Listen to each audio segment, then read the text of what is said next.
Subscribe and download over 1 million code snippet including this tutorial from codegive.com, link in the description below. Certainly.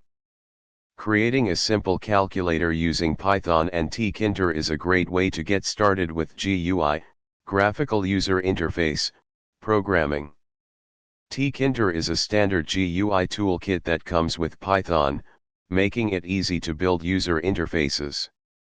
In this tutorial, I'll guide you through creating a basic calculator with addition, subtraction, multiplication, and division functionality. Tkinter is included with most Python installations, so you usually don't need to install it separately.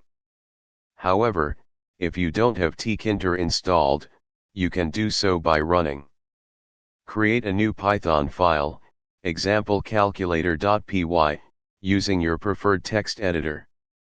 Now, let's create a basic calculator using tkinter. Here's an example code. Save the file and run it using the following command in your terminal.